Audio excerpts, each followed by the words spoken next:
Bisotoko la TV, la chaîne qui sonne est la dernière trompette pour le rassemblement des élus par la convention répandance et la démocratie. La qualité fait la différence. Et l'ongona yesotoko pantasango. Allez fêter toutes les nations, mes disciples. Bisotoko la TV, la chaîne qui sonne est la dernière trompette pour le rassemblement des élus par la convention répandance et la démocratie. La qualité fait la différence. Bonsoir bien-aimés dans le Seigneur. To kutani lisusu na mukolo yalelo jeudi na kati ya enseignement na biso toujours sur l'intercession. Topesi mbote et shalom na bandeko nyonso partout bozali ko landa biso Nzambe na lola aiba na ko pambola pe ko batela bino nakati ya bandako na bino. Merci bien-aimés dans le Seigneur. Pendant ces moments, tozali ko kende ko bondela Nzambe lokola momesano, to bondela Nzambe na lola pona musala na ye kotika moma oyo nakati na loboko ya Nzambe. To bondeli Seigneur Dieu de gloire na biso. Nzambe to pesio merci Saint-Esprit. On me mis encore biso ensemble katikat na westika to pamboli kombo na yo tangi sabiso orienté po ete toeba lolenge ya ko tambola to ete présence na yo ezali absence totale ya ennemi na kombo na Yesu. Amen.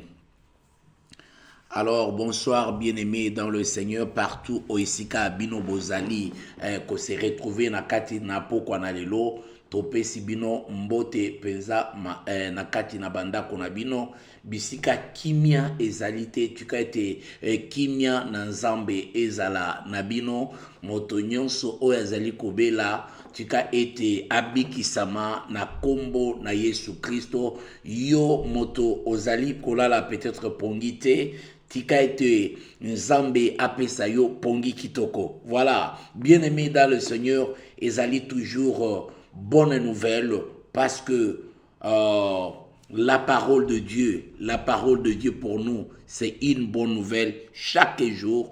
Tango tozali koyoka yango, c'est une bonne nouvelle.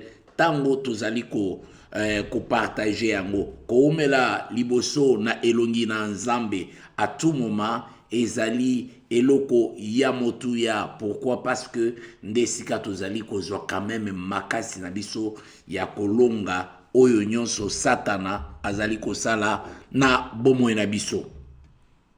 Voilà bien-aimés dans le Seigneur, tolobi na bandeko oyo ba partager massivement pour ete bandeko na biso nyonso baeba kozwa quand même quelque chose de la part du Seigneur. Voilà, ozali canal et si quand Nzambe a établir yo pour être yo au partager sango malam to partager yango partout. Bien-aimé dans le Seigneur, tozali ko continuer, tozali ko koba na kati na mukolo na lelo, tozali ko koba bambote ebele na bandeko nyonso lelo tozali kotala na kati na ligne te. Voilà, donc bandeko nyonso o bazali na ligne, bien-aimé dans le Seigneur, Nzambe aiba na kopambola bino kobakisa ebele bisika bozali. Tokei na enseignement na biso sans plus tarder. Voilà. Tozali kolobela lelo ba exemple ya ba intercesseur oyo bazali ba modèle na kati ya Bible na kati ya mukolo ya lelo. Tozui intercesseur ya liboso pona kotala mosala oyo asalaki na livre ya Esther na chapitre 4 totangi verset 1 à 3 kuna tokokende ko expliquer mosala oyo Esther asalaki na Mardoché. Dès que Mardoché apprit ce qui s'était passé, il déchira ses vêtements, s'est vêtu d'une étoffe de deuil et répandit de la cendre sur sa tête. Il parcourut la ville en poussant des grands cris de douleur. Arrivant devant le palais royal, il s'arrêta car personne n'avait le droit d'y pénétrer en tenue de deuil. Dans chaque province de l'Empire, partout où le décret royal était parvenu, les Juifs furent plongés dans un grand accablement. Ils gênaient, pleuraient et se lamentaient. Beaucoup d'entre eux revêtaient des étoffes de deuil et se couchaient sur de la cendre. Bien-aimés dans le Seigneur, awa ezali lisolo ya Mardoché. Mardoché azalaki moko ya ba oyo babandaki kokamba na kati ya royaume, na kati toloba na royaume na empire oyo. Alors Mardoché abandaki kolanda. C'est le même histoire lokola ba Shadrach, ba Meshach, ba Daniel o ba boakaki na fosse au lion. Mais ce qui a sauvé tous ces gens-là, ezali problème, il y a intercession. Les intercesseurs capables, les gens qui sont capables, il y a qu'à donner vie na bango pour na batumusus. Alors cette histoire, ba ebisibiso que Mardoché, comme azalaki juif, na kati ya captivité na bango, et sika bakangamaki, alors Mardoché, qu'est-ce qu'il faisait? Donc, il y a eu des lois établies na kati ya mboka wana, na ba oyo baza ba inia ya Mardoché. Basali ba loi wana ekende à la contre. Il y a nzambe oyo Mardoché asambelaka, ton nzambe oyo Mardoché alandaka. Bien-aimé dans le Seigneur, nalingi na yebisa yo boye kofongola parenthèse que soki Satan akolinga a attaqué azana ba forme ebele. Beaucoup pensent que le diable peut attaquer seulement spirituellement. Et je vous dirai pourquoi la Bible recommande aux intercesseurs de prier pour les autorités. Pourquoi? Parce qu'il y a encore une autre attaque. Et l'attaque qui est vraiment très complexe, ezali attaque à loi. Donc, les gens du monde ténèbres, le méchant, qui peuvent attaquer même l'église au travers y a ba loi, ils vont voter des lois oyo ekokende à la contre de la parole de Dieu, des lois qui vont affecter l'église. Et à ce moment-là, on a toujours besoin, il y a ba intercesseurs, les gens qui peuvent intervenir dans la prière, se tenir à la brèche pour prier l'Éternel, pour renverser les lois que le diable peut mettre na koki kotia liboso ya bato. Tozo vana na kati na ba pays. Bien-aimé dans le Seigneur, laisse-moi vous dire, Israël azana kati ya captivité, na mboka na yete bien-aimé, et biso la plupart ebele toza libanda. Bien-aimé, il peut tomber des lois, oye koki kozala à la contre, les lots tozo sepela, les lots peut-être ozolia, les lots peut-être ozomen, yango okoyeba importance ya ba intercesseur. Et si il n'y a pas des intercesseurs, bien-aimé dans le Seigneur, balobiete Mardoché, Aman asali déjà akeko corrompre na maloba esukali akeye pa ya roi ezana mutu moko azali juif balwa nyonso makambo na o nyonso totiaka o roi ye asalaka yango te a respectaka ta yango te mais yeba ete roi soki lelo pesi biso pouvoir biso tokokende pa ya bato nyonso tokozwa ba or argent totie na trésor na compte na yo mais biso pesa biso ka pouvoir wana ke to kreto sa la loi moko muto ya kotosa yango te muto wana tokokanga ye tokoboma parce que azako tosa yo roi te, azako banga peko tosa mibeko na yo te. Bien-aimé dans le Seigneur, roi zalaki flatté na biloko mibale, balobi ba kotiana no mbongo na kati ya trésor na ye. Et puis ya mibale, balobi ete baz azako tosa donc maloba na yo ezali pamba. Roi akoma ki furieux, alobi azui bag na ya longoli yango, akei apesi man. Alobi ete zwa yango bokende bokoma balwa muto ya kotosa te bokanga. Etango Mardoché ayoki eloko ya ndenge wana alobi esalami abi oui donc baokoma siko balwa po ete bakokanga yo kaka te tout le juif oyo bazali na kati. Donc comme problème ya ba juif nyonso, la Bible déclare que Mardoché alongoli bilamba ya solo koyoka ete ba jife nyonso bakokufa, alongoli bilamba ya solo, alati bilamba ya matanga. Alati bilamba ya matanga pe atamboli azako belela na ba jife nyonso. Que bakota na ba jeûne et prière pour na ko renverser. Bien-aimé dans le Seigneur, notre dernier espoir ezali prière, la prière telle que toza koloba. Kozala inconvénient, tokoki kokuta na problème. Tango tokuta na problème, toza na relation ya malamu te na Nzambe. Mais il nous faudrait quelqu'un, il nous faudrait des hommes, ba oyo bazali na relation ya malamu na Nzambe pour ba plaider kawana. Même na kati ya famille na yo, bien-aimé dans le Seigneur.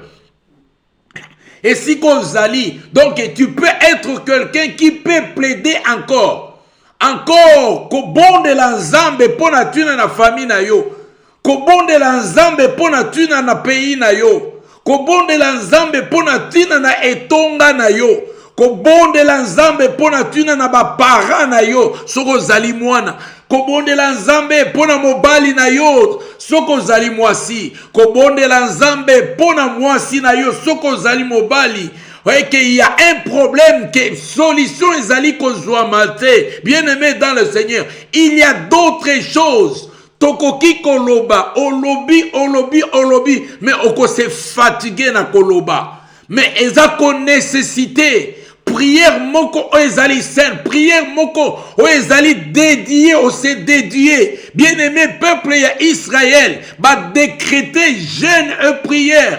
Balobi te muto akomela te, akolia te, akosale lokote. Il faut que tu renverses situation. Oh, je parle de Nazali Kolobela, na oyo etali intercession, un intercesseur, quelqu'un qui peut se tenir à la brèche, akene kobona en faveur. Et dans tous ces cas ici, bien-aimés dans le Seigneur, Nzamba lukakaba tout 10 te, alukakaba tout 30 te, azana besoin seulement il y a une personne qui pouvait se tenir à la brèche pour implorer miséricorde na ye likolo ya peuple ya juif oyo basi babanaki kokomela déjà ba loi pour ba exterminer bango. Alléluia, alléluia. Ça c'est très important. Yango tolobi ete yonde ko mwasi, yonde ko mobali, bien-aimé dans le Seigneur. Même na kati ya famille, il n'y a pas quelqu'un qui prie, il n'y a pas quelqu'un qui peut garder l'alliance avec Dieu comme un intercesseur de la famille. Donc il y a un problème na kati ya famille, il peut lever sa voix pour demander à ce Dieu-là, oh mon Dieu, tu m'as mis dans cette famille. Oh Dieu, écoute maintenant la prière de ta servante, écoute la prière de ton serviteur, écoute, oh Dieu, Nazako bien-aimé, dans chaque famille, Dieu a établi un intercesseur. Peut-être tu ne le fais pas au détriment de la famille na yo. Écoutez, bien-aimé dans le Seigneur, en Israël, Moïse était l'intercesseur pour les Juifs, bien-aimé dans le Seigneur. Et c'est pourquoi c'est lui qui s'est relié avec Dieu. Même étant au peuple qui c'était une famille. Nalina rappelé seulement, ne prenez pas le peuple dit, c'est une famille. Et ça famille moko. Bien-aimé, Moïse a outaki na kati ya famille wana, bakoko na ye, nde otobengi ba Isaac, bakoko na ye nde tobengi ba Abraham, bakoko na ye nde tobengi ba Jacob. Bien-aimé dans le Seigneur, voilà Moïse, aza mwana oyo botami na Egypte, mais bakoko na ye eza tribu na bango, ezali ekolo na bango, mais Dieu na kati kati ya bana nyonso nzamba pona l'intercesseur moko kaka Moïse azalaki na impact ya ko sauver tout un peuple. Moïse bien aimé bayebi sote ke ono eza makamo. Na kati ya famille, Dieu a établi des intercesseurs capables de renverser, à condition que ces intercesseurs de la famille va garder relation parfaite avec le Seigneur.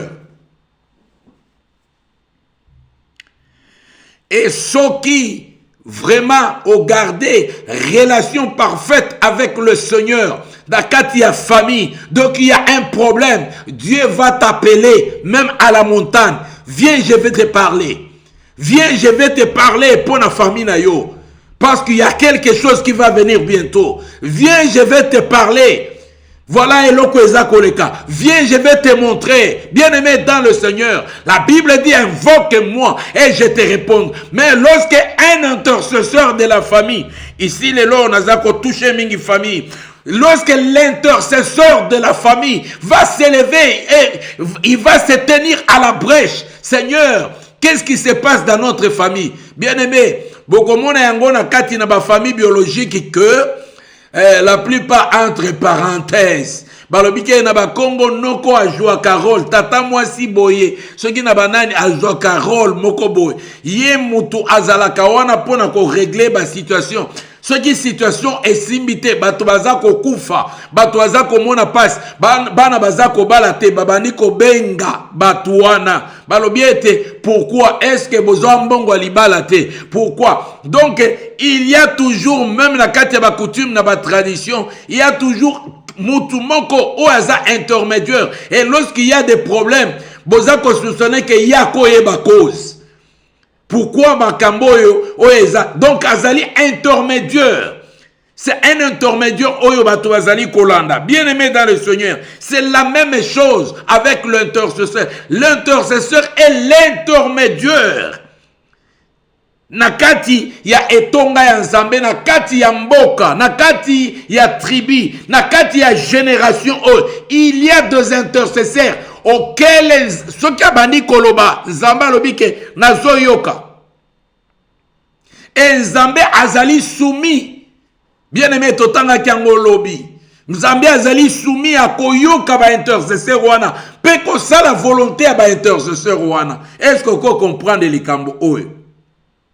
Parce que bazali doté na ba pouvoir ebele oyo ko kangana se o kangama likolo. Oyo ko fongola na se ko fongoma likolo. Bien aimé baza doté na ba pouvoir. Quelqu'un, une personne, un chrétien qui a une relation parfaite avec Dieu, ako benga nzambe na minute oyo abengi Seigneur et directement Dieu répond.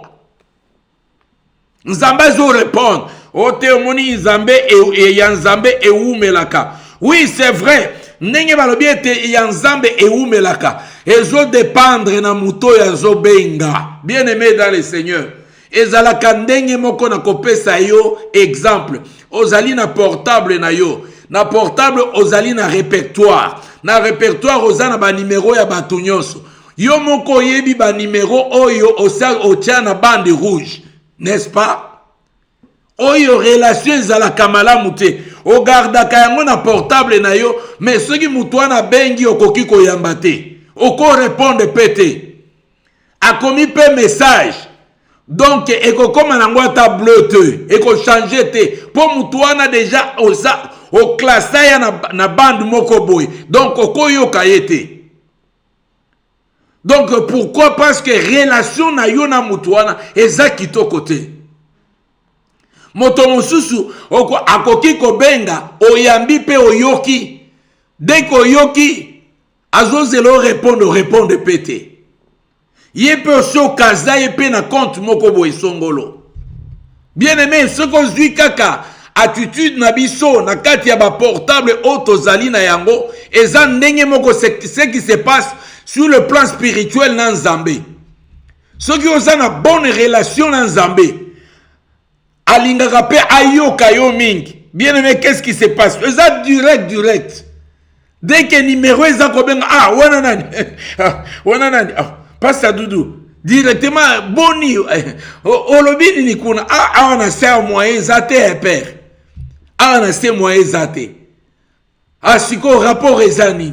Donc, Zambé azose la rapport, il y a intercesseur, na kati ya famille, na kati église, azako zela. Dès que le téléphone on est sonné directement, bien-aimé dans le Seigneur, Zamba ebisi Moïse abi Yakanan. Yakanan notre sala 40 jours. To solo la na ma solo ebela kobete la yo. Et bien-aimé Moïse a mati na montagne, kuna kei 40 jours, 40 nuits. Ma solo na ma solo. Donc Zambé moko pe tolo bana sanso azarape boring alinga pe solo na bato. Azana besoin solo la pe na bato. Azana besoin pe makambo azana ngo secret tika la ke pa na yete. A confier ngo pe pa bato moko boy songolo. Yango monike na kati histoire ya Mardoché. Et tokoya komona ba solution o eza ko pesa manaba na ba Esther tanga livre wana. Parce que je ne suis pas là pour na livre mobimba juste ko pesa quels sont les problèmes où koya. C'est là le problème. Et quelle est la solution? Et qui peut amener la solution? Des intercesseurs. Batu oyo nzamba yo kaka direct. Batu oyo bazana relation et bebakate. Batu oyo bazali mato ya nzambe monoko ya nzambe. Batu oyo nzambe ko solo na bango butu na moi. Bato oyo nzambe ko révéler makambo nyonso butu na moi. Nga na koma okam. Hallelujah. Na koma okam. Babengi mutu na TV. Ote na lingina bikisa yo directement mbala moko ke. Bon, kene kobika. Bon, d'accord. D'accord, on n'en convient pas que nzambe azali tout puissant, mais baza kobika ba ozala sauver te. Donc kobika wana peut-être ceux qui aza mopagano ezali appel au sali. Ceux qui comprennent yango te abiki pe abimi akei, c'est-à-dire à rater lobi konae ya solo. Parce que guérison ya nzoto. Bake ba bondeli yo pona guérison ya nzoto eloko wana elongwe. Bake ba bondeli pona yo oboti par exemple. Ote na zaki na besoin. Eza nango appel. Soko bongola na motema ete eza nango appel. Et puis ba musu ezala ke ba bondeli pona eloko pe lekite. Nzamba yebiki o aza incrédule. Akobongo la motema na ye atam kolomo côté. Alors, un enfant de Dieu, ce n'est pas muto bakena kobondela. Lui, il a tout bon zambé nyonso na kati na ye. Ndaona ofongolo. Ozana bon zambé nyonso na kati na yonde atwa yonde oyeba kosale la bon zambé wana. Parce que ce n'est pas par imposition de main. Alléluia. Alors, le véritable intercesseur na kati ya famille lokola ba Mardoché apasoli bilamba po pasi wana ya nini ya peuple na ye ya bandeko na ye ba juif baboma bango nyonso wana te non na olata so elamba ya kitoko te na kose na keiko to décréter jeûne et prière to komela te to kolia te ba juif ba koningana te bien-aimé dans le Seigneur. Mokolo oyo ba Congolais ba kosala campagne ya Mardoché na Esther balobi ke trop c'est trop pona mboka na biso lelo Congo mobimba ekoleka 3 jours à sec na ba chrétien nyonso bazali na mabele ya Congo tokomela te tokolia te tokosala eloko te jusqu'à ce que eloko bien-aimé baluka ki ba pasteur te Mardoché baluka ki ba pasteur te baluka ki ba église te pe je ne pense pas que ba église ezala ki na pendant na moment wana mais bien-aimé ba informa ki seulement ba tamboli na ba province nyons pour na ko informer que notre vie est en danger maintenant e bongi to gêner to bele la nzambe wana. Alléluia. Tobele la nzambe na bibele et nzambe wana ko répondre biso. Est-ce qu'on se comprend bien aimé dans le Seigneur? C'est très important. Tokei na deuxième portée. Tomoni awa toujours alobike va rassembler tous les juifs qui se trouvent à Suisse. Observez un jeûne à ma faveur pendant 3 jours et 3 nuits. Ne prenez ni nourriture ni boisson. mes servantes et moi, nous agirons de même de notre côté. Puis je me rendrai auprès du roi, bien que ce soit contraire à la loi. Et si je dois mourir, je mourrai. Esther a joué un grand rôle dans l'histoire de la captivité de Juifs à Babylone. Sans son intervention, tous les Juifs dans la captivité seraient tués. Par conséquent, même le livre de Néhémie dans la Bible n'existerait pas. Alléluia. Bien-aimés dans le Seigneur, voilà comment les intercesseurs, Batuyama Bondeli, bazali ko jouer pe ko renverser ba situation. Parce que tozana bamboka mopaya. Toko kuta na pe na ba loi, lelo échangé, noir nyonso à partir à lelo, bana babike et koki koyeli susute. Non, il n'y a pas de nouveau sur la terre. Makambo yo esalemande yangwane ko salemaka. Captivité. Israël mukola kendaka na kati Egypte akendaka bakangaka ete. Akendaka ponza la ezalaka. Souffrance ezalaka akokai kozwande blé biloko akolia kovanda malamu kaka na Egypte. Bakendaki pe bayambi bango kitoko na Joseph. Bapesaki bango pe ba place. Bakomi kolia pe social ya Egypte. Bakomi kozwa ba privilège. Bapesi bango pe nanani na province mobimba babengi Gosen. Ezalaki wana bapesaki bango. Bien-aimé dans le Seigneur. Et au fur et à mesure ba roi bazoya, roi mosusu aye e yindi koinda. Makambo échangé, ba loi échangé. Balobi ke roi wana tikala jamais koyeba Joseph. Donc l'histoire se répète. Mais qu'est-ce qui a sauvé peuple ya Israël? L'intercesseur Moïse, qui est né na kati ya mboka wana. Moïse, oya lingaki lisusu ba avantage te. Moïse, oya lingaki ko abandonner tout. Et Moïse pointe peuple Israël wana ezala sauvé. Alléluia. L'histoire se répète. Attention. Attention. Yamotolobi était, et c'est très important de garder une relation. Donc chaque chrétien a l'intercesseur. Chaque chrétien a la formée intercesseur. Intercesseur pour ta famille. Bien-aimé dans le Seigneur, aux la gêne, au décrété gêne. Il y a famille pour problème et zamakas. Mais bien-aimé, na kati ya gêne wana, au moni combat et zamakas. Combat et zamakas. Situation et zamakas. Mais ezali na ba situation muso esenga akaka kokila boko melate boko liate boko kila pona situation biso nyonso toza kokene na kokila tokiti na se mutu ya kokene soko kokena ka musala osengi autorisation na ba congé na yo obike non na koti pona famille na ngai il faut qu'il y ait quelque chose eningana. Okene musala na tongo zuba mwa ba distraction moko boyobimi orobino toza na jeûne et prière. Bien aimé ko saka na jeûne et prière te. Elingi koloba ete balobi ke 3 jours 3 nuits boko melate boko sale lokote boko zala toujours liboso elongi nzambe wana boza kobelela. Voilà les intercesseurs. Il faut que la situation a échangé. Il faut que la solution epesama. Boza ko soana nzambe. Boza ko soana nzambe. Lelo muto aza ko pe sa forme. Il y a gêne. C'est comme si ayebi gravité ya problème oyo aza ko courir te. Azo pe sa forme. Hermoko abimi na car nazana gêne.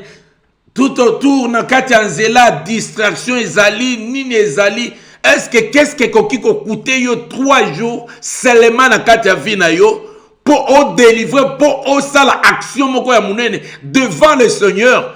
sans que mon amour on met la maïté on lie le côté on communiquer na moutouté on a la peine à téléphone té le comme côté tu te donnes ses portées bien aimé ce qui nzamba répondre oté alongwe nzambé.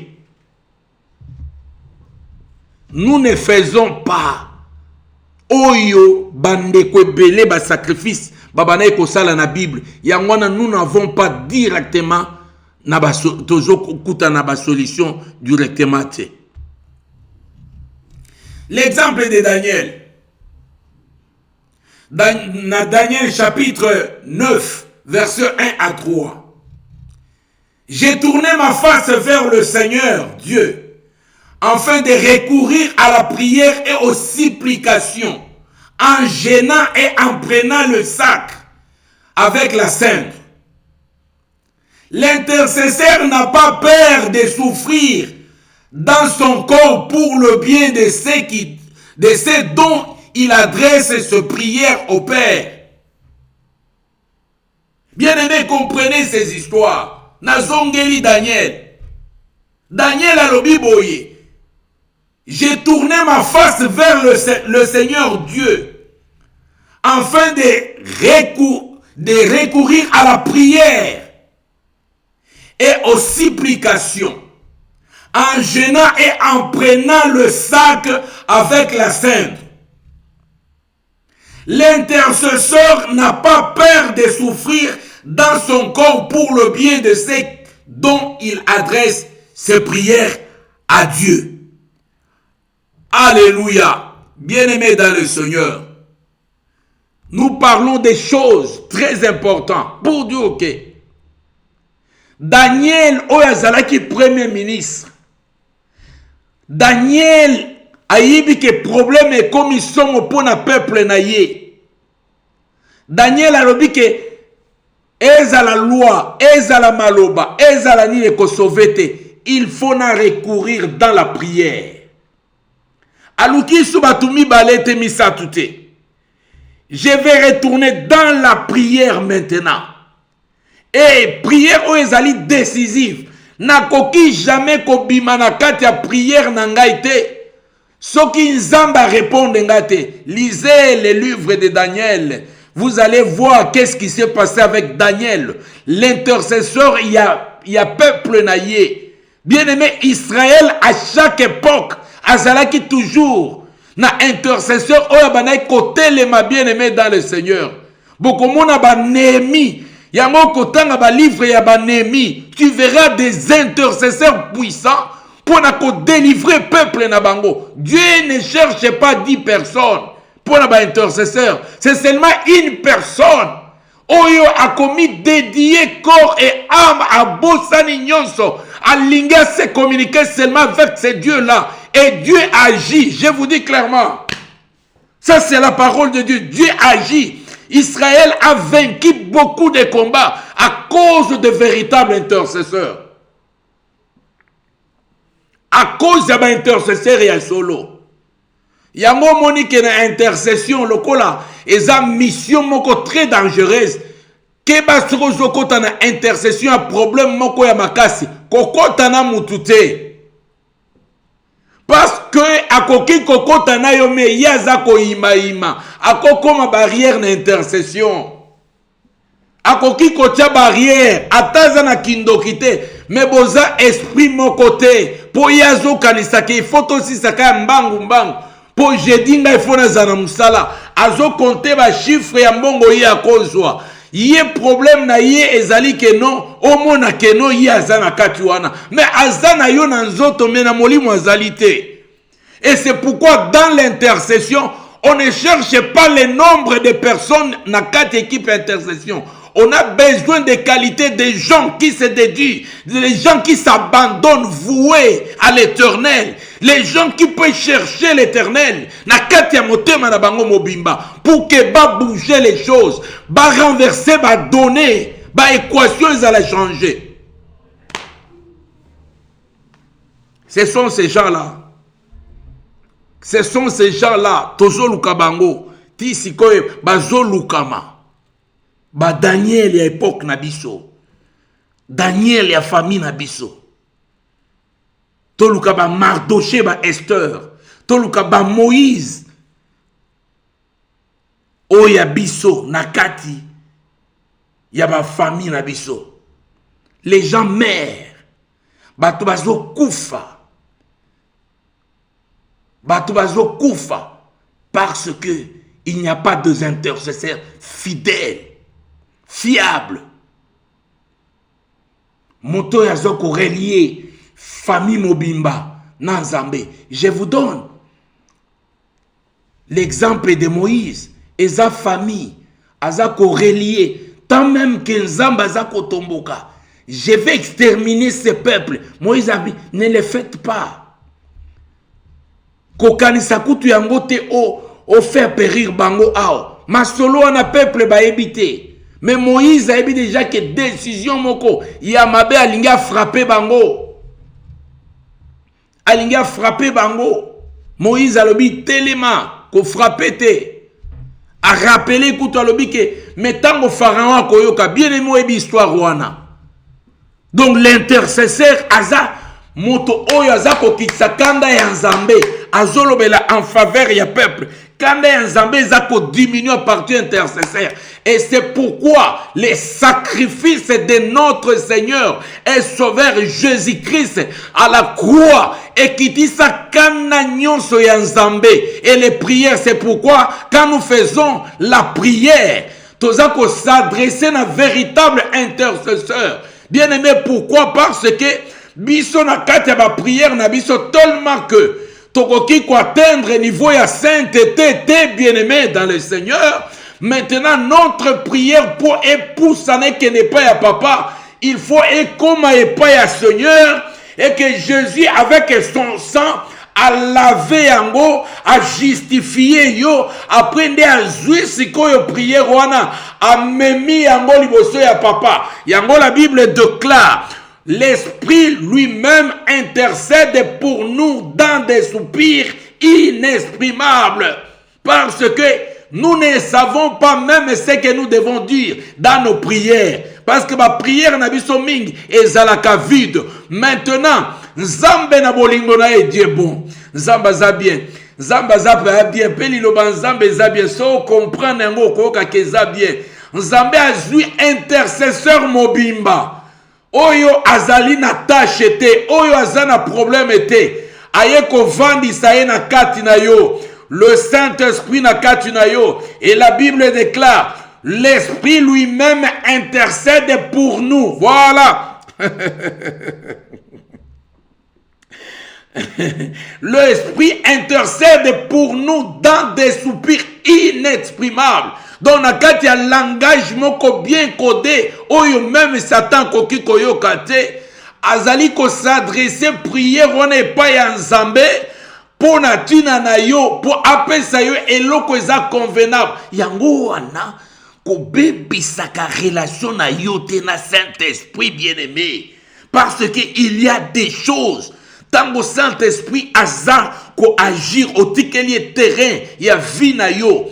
Aza ko agir na kati ya vie na yo. Bien-aimé, okozala jamais surpris. Tata wana akosala yo penza na lolenge ya bien. Okosepela. C'est parce que quand il vient tout d'abord, bien-aimé, aza na tandula moko ya ndenya, donc tendresse Saint-Esprit apesaka bato bakosa tendresse. Le Saint-Esprit en toi aye kopeso tendresse, daye consolation ya bato okokate. Bien-aimé, po bayebite, bayebipe passe ozana ngona nzoto te. Mais Saint-Esprit na kati na yo ayebi na pasi o ezana nzoto. Tango bandi ko verser liloba na kati na yo, azali kopesa pesa consolation o ebongi na yo, na mesure ya problème na yo, na situation na yo, bien-aimé dans le Seigneur. L'Esprit de Dieu, alléluia, yango wana ko briser tes liens na yo na esprit ensemble. Tu kaye asala katikati na yo, bien-aimé dans le Seigneur.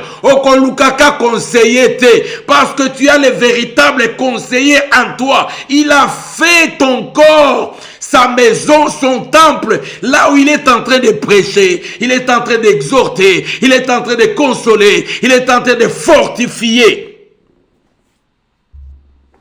Voilà, esprit ensemble, nakati na yo.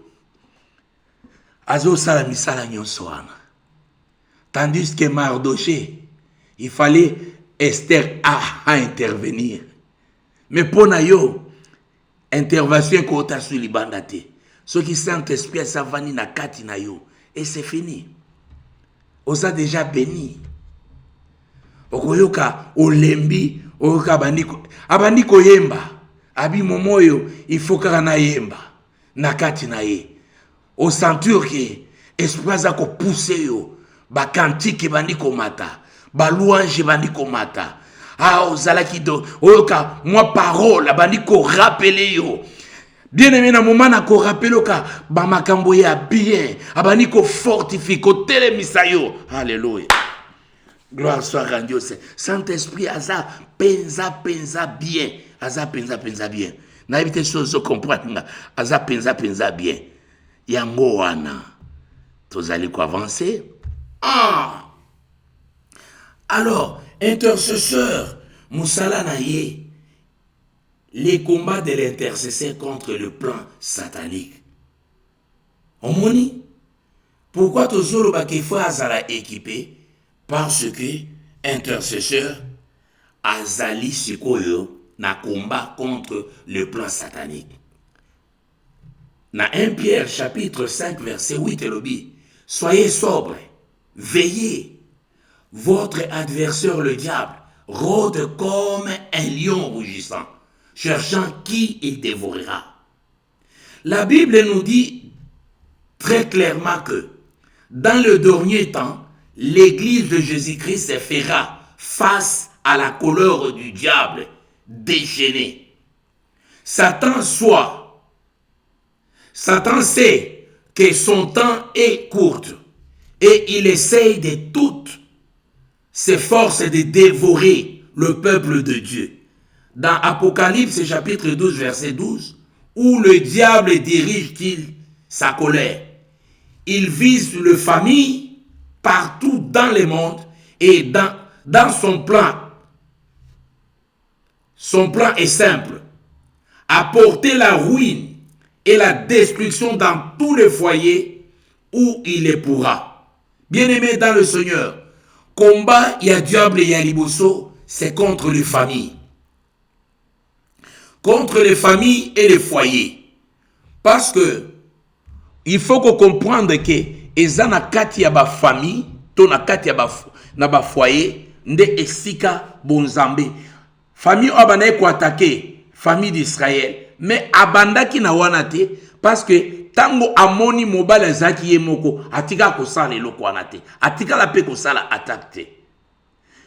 Balobi ono Satan a attaqué parce que Nzamba lingaki a sa responsabilité na moto po a régner. Bien aimé dans le Seigneur, na lingina ebisayo, tanga pe Bible na o bien.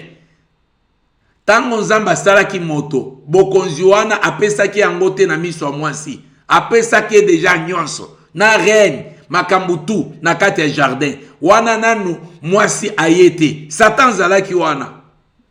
Satan zalaki wana. Mena mayele ya Satan yebaki ke bon, muto ata ko renye muta ozana ka isolé akozala ka ye moko. A renye ndenge nini? Ngana nazana ba ange belé tokiti donc muto yo akotika jamais ko renye.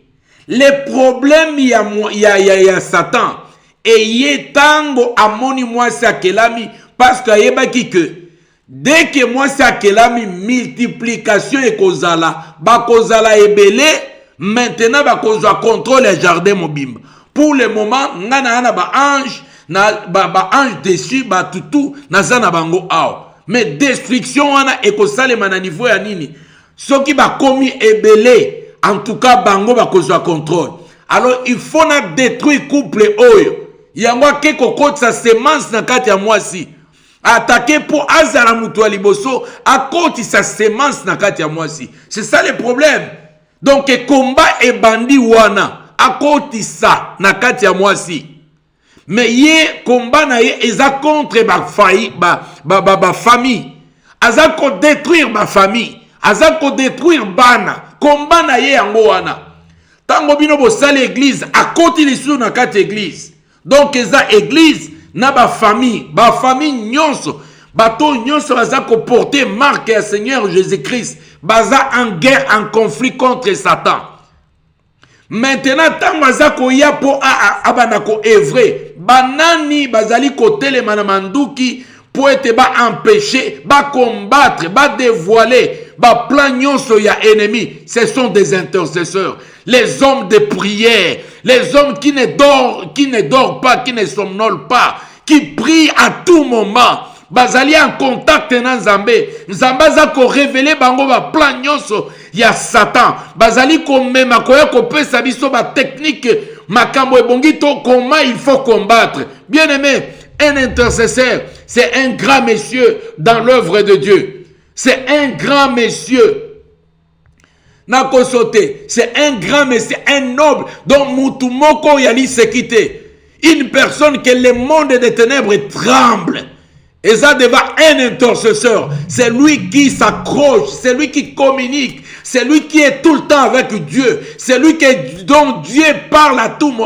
Il parle avec lui à tout moment. C'est celui-là que le diable. Vous savez très bien que tango Moïse a koufi, bazola na même nzoto ya Moïse, les corps de Moïse, les corps, parce que na kati ya corps, même na kati ya mikuwa, il y a toujours la puissance. Bien aimé, cet homme de Moïse était un véritable intercesseur. Donc la vie de prière étant dans les jeûnes, les prières, le jeûne et les prières. Nous avons vu à 2 reprises que Moïse a mati le 80. Mouton a ça prié il y a 80 jours, 80 nuits. Parce qu'il est rentré à la montagne pour la 2e fois. C'est Moïse, bien aimé dans le Seigneur. Azalaki moto mosusu te. Alléluia. Je ne sais pas ce qui osent comprendre et porter. Il y a message oyo. Alléluia. Liso na tango na biso.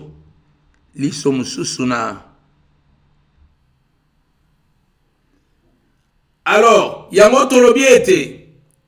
Toza koloba ete combat lokole kozala makasi. Na ennemi, il faut préparer des gens qui sont capables. Ya ko se tenir, ko stopper manœuvre. Oh non, tozali na mboka moko, mboka wana. Baloba bobuma, yoka bien aimé, les combats de l'intercesseur contre le plan satanique. Jésus se réfère à cette œuvre démoniaque quand il décrit Satan. Il a été meurtrier dès le commencement. En effet, nous voyons le plan destructeur de l'ennemi à l'œuvre contre la toute première famille.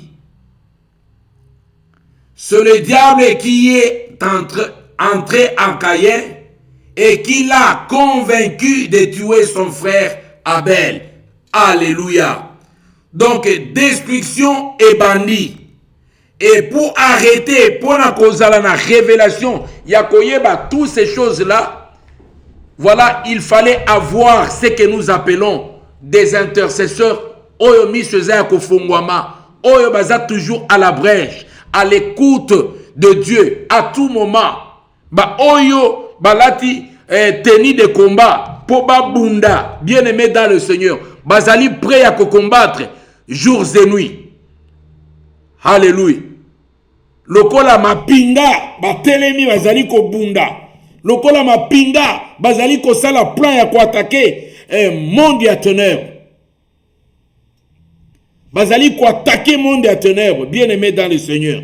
Okomuna kena kati ya mapinga tozako kende, tobito ko bondela. Bien aimé, imaginez basoda onyos.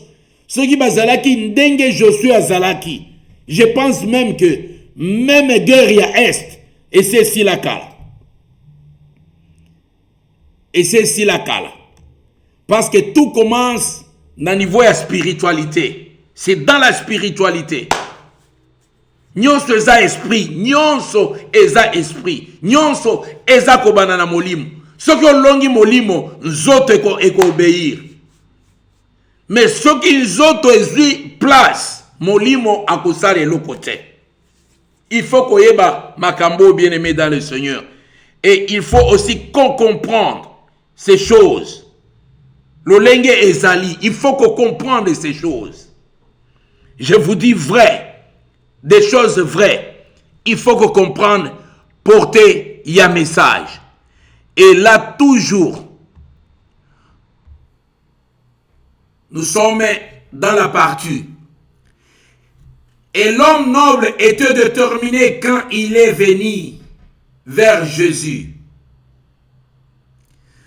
Le priant de descendre et de guérir son fils, qui était prêt de mourir, dans Jean chapitre 4, au verset 47. Quelle merveilleuse image de l'intercession. Cet homme a tout mis de côté pour chercher le Seigneur. Et Christ lui a donné une parole que cet homme a cru. Dans Jean 4, 50, et il a reçu son miracle. Une prière fervente et agressive combat le plan destructeur de Satan envers ta famille. Priez dans la foi. Croyez que tu recevras un miracle. Alléluia. Donc, l'attitude d'un intercesseur vis-à-vis de la prière, c'est une attitude d'un vainqueur. Un intercesseur, lorsqu'il se met debout pour prier, directement, il a la foi. La foi de Dieu que voilà, malade toujours bon de là, malade a guéri. Bien aimé, la prière avec la foi, ezali bombe, il y a retardement. Pourquoi? Parce que la personne, la prière d'un intercesseur, d'un véritable intercesseur, par la foi, bien aimé, ezali bombe, et l'équipe a bombe sur la carte du monde. Parce que prière wana na direction, il y a Gaulois, c'est tous les sorciers baza atteints dans le même moment. Directement baza détruite directement. Bien aimé dans le Seigneur. Nenge balobaki na Bible babike ba égyptien oyo bokoti kalaka jamais komona bango. Bien aimé, qui peut dire ça? C'est seulement les intercesseurs, les hommes de prière capables de changer les données, capables de renverser des pays, capables de renverser les royaumes de l'ennemi, capables de renverser la vie et l'olendo. Il y a des sorciers qui se frapper sous la poitrine. Est-ce qu'il y a quelqu'un encore sur la brèche qui peut prier l'Éternel, qui peut invoquer l'Éternel? Totika la kana ba situation. Yangon zamba zomona te, tu n'as jamais prié pour ça, tu n'as jamais gêné pour ça, parce qu'il y a certains esprits pour quitter, il faut qu'il y ait des jeûnes et prières. Yango ba mardoché balobaki ke tokolia te, tokomela te, tokosale loko moko te, moto na moto na kati ya prière. Tokolata sake, tokolata kabelo tokobwaka, costume tokobwaka, totiki biloko nyonso. Nous serons là, tokobondela, bien-aimé dans le Seigneur. Oh nakati ya mboko, bana bazali kobala te, bakobala ndenge, bien-aimé dans le Seigneur. Si il y a des gens qui peuvent dire non, oyo eleki monde ya ténèbres ekomona makambo oyo nakomela te, nakolia te, nakosala eloko te, ngai nakomi David ou bien okomi Davidson ya mwasi na kati ya moment oyo, je vais chercher la voix de Dieu, je vais chercher Dieu na à tout prix que na kati ya mbula oyo ngana mona ba mariage bana baza kobala na kei kaka pona bongo golwe na kei ko bonde la pona golwe na kei ko bonde la pona Dublin na kei ko bonde la pona Congo na kokanda na kolata sac na ko bonde la jusqu'à ce que Nzamba réponde. Daniel alobiete na kosala eloko te, soki Nzamba répondre ngai te na kobima te.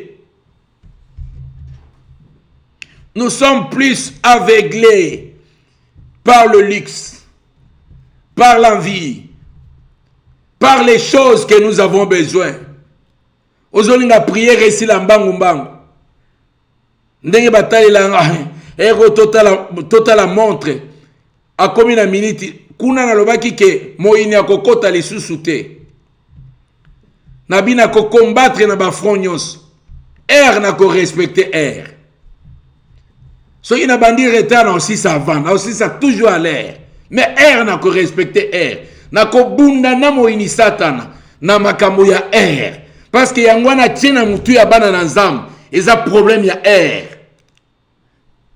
Donc ce qui R et bandi ko leka déjà moni ngai lobby ngai nazana moi okomona peto sisi côté ya boy oza pene loko ko sala te. Au côté bandi ko tala ba futilité peut-être. Na ba TikTok, na ba nini tout ça. Ce n'est pas notre problème. Le problème que au comprendre que ba situation est belée yamakas ezo senga yo kila. Ezo senga yo okila mais ozala na prière wana obatambola kate. O s'enfermer. O mona batute. Ozala na téléphone te. Ozala yo moko na nzambe. Ndel loba problème na yo. Zala invéritable. Sanctifie-toi. Comme bana ko pesa mitindo. Ba pesi mitindo na peuple à Israël. Habibi yebisa bango ba se sanctifier. Parce que toza kokende komata na montagne ya nzambe. Les gens avant même de venir na katia prière wana na montagne. Bato baluki ba se sanctifier par tous les moyens. Et puis va matin la montagne. Bien aimé, tozo sakana prière. Bien aimé, tozo zoate parce que to yebi na biso ndenge akobonde la te. Bien aimé dans le Seigneur, to yebi ndenge la ko supplier nzambe te. Parce que to yaka mobimba te, motema na biso eza na prière te. Toza na ba raison na simanango ebele. Alors qui peut le faire à ta place? Ceux qui ont un problème, on ne pas un problème. Si tu ne peux pas abandonner, bah problème là, qui va abandonner quand toi tu seras dans les problèmes? Tant que vous bon de la ça va sacrifier pour la bateau mususu. Nzamba ko toucher bateau mususu va ça va sacrifice pour nayo. Quand tu ne le fais pas, on a toujours na ba raison. Bien aimé, sachez-le bien que vie nayo est en danger. Et si je parle aux intercesseurs, et si je parle aux parents, ici je parle aux responsables, bien aimé, je parle au prédicateur, je parle au pasteur, je parle aux frères qui m'odeur, bien aimé dans le Seigneur. Bozali na lourde tâche. Même na kate ma vie na bino, de gêner, de faire de jeûnes et de prières. Parce que c'est un Moussala Toza Kosala, ils ont beaucoup de consécration et beaucoup de prières. Et pas seulement de prières, de jeûnes et de prières, qu'on s'est retiré.